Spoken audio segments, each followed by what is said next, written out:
जय श्री राम। शिवजी द्वारा सती का त्याग, शिवजी की समाधि। सती परम पवित्र हैं, इसलिए इन्हें छोड़ते भी नहीं बनता और प्रेम करने में बड़ा पाप है। प्रकट करके महादेव जी कुछ भी नहीं कहते, परंतु उनके हृदय में बड़ा संताप है।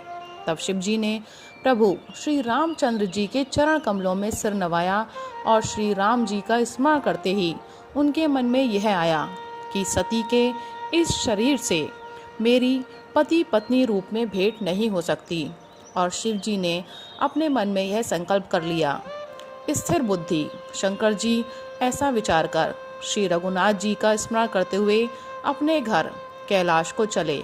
चलते समय सुंदर आकाशवाणी हुई कि हे महेश, आपकी जय हो। आपने भक्ति की अच्छी दृढ़ता की। आपको छोड़कर दूसरा कौन ऐसी प्रतिज्ञा कर सकता है।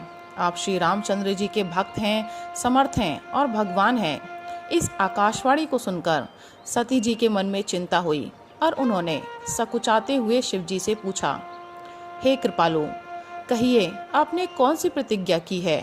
हे प्रभु, आप सत्य के धाम और दीन दयालु हैं। यद्यपि सती जी ने बहुत प्रकार से पूछा, परंतु त्रिपुरारी शिव जी ने कुछ न कहा। सती जी ने अपने हृदय में अनुमान किया कि सर्वज्ञ शिव जी सब जान गए। मैंने शिव जी से कपट किया। स्त्री स्वभाव से ही मूर्ख और बेसमझ होती है। प्रीति की सुंदर रीति देखिए कि जल भी दूध के साथ मिलकर दूध के समान भाव बिकता है, परंतु फिर कपट रूपी खटाई पड़ते ही पानी अलग हो जाता है, दूध फट जाता है और स्वाद प्रेम जाता रहता है। अपनी करनी को याद करके सती जी के हृदय में इतना सोच है और इतनी अपार चिंता है कि जिसका वर्णन नहीं किया जा सकता। उन्होंने समझ लिया कि शिव जी कृपा के परम अथाह सागर हैं। इससे प्रकट में उन्होंने मेरा अपराध नहीं कहा। शिव जी का रुख देखकर सती जी ने जान लिया कि स्वामी ने मेरा त्याग कर दिया और वे हृदय में व्याकुल हो उठी। अपना पाप समझकर कुछ कहते नहीं बनता, परंतु हृदय भीतर ही भीतर कुम्हार के आवेग के समान अत्यंत जलने लगा। वृषकेतु शिव जी ने सती को चिंता युक्त जानकर उन्हें सुख देने के लिए सुंदर कथाएं कहीं।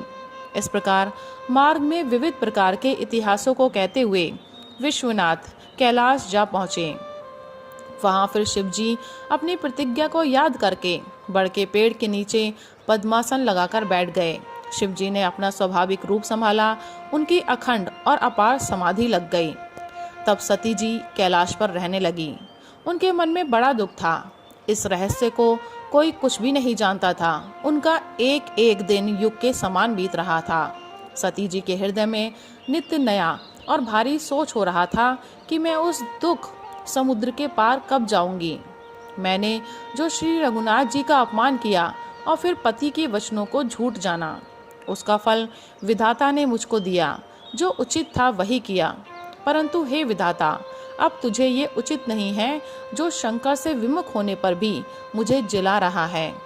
सती जी के हृदय की ग्लानि कुछ कहीं नहीं जाती। बुद्धिमती सती जी ने मन में श्री रामचंद्र जी का स्मरण किया और कहा, हे प्रभु, यदि आप दीन दयालु कहलाते हैं और वेदों ने आपका यह यश गाया है कि आप दुख को हरने वाले हैं, तो मैं हाथ जोड़कर विनती करती हूँ कि मेरी यह देह जल्दी छूट जाए। यदि मेरा शिव जी के चरणों में प्रेम है और मेरा यह प्रेम का व्रत मन वचन और कर्म से सत्य है, तो हे सर्वदर्शी प्रभु, सुनिए और शीघ्र वह उपाय कीजिए जिससे मेरा मरण हो और बिना ही परिश्रम यह पति परित्याग रूपी असह्य विपत्ति दूर हो जाए। दक्ष सुता सती जी इस प्रकार बहुत दुखित थीं। उनको इतना दारुण दुख था कि जिसका वर्णन नहीं किया जा सकता। 87,000 वर्ष बीत जाने पर अविनाशी शिवजी ने समाधि खोली। शिवजी राम नाम का स्मरण करने लगे। तब सती जी ने जाना कि अब जगत के स्वामी शिवजी जागे। उन्होंने जाकर शिवजी के चरणों में प्रणाम किया। शिवजी ने उनको बैठने के लिए सामने आसन दिया। शिवजी भगवान हरि की रसमयी कथाएं कहने लगे। उसी समय दक्ष प्रजापति हुए। ब्रह्मा जी ने सब प्रकार से योग्य देख समझकर दक्ष को प्रजापतियों का नायक बना दिया। जब दक्ष ने इतना बड़ा अधिकार पाया, तब उनके हृदय में अत्यंत अभिमान आ गया। जगत में ऐसा कोई पैदा नहीं हुआ जिसको प्रभुता पाकर मद न हो।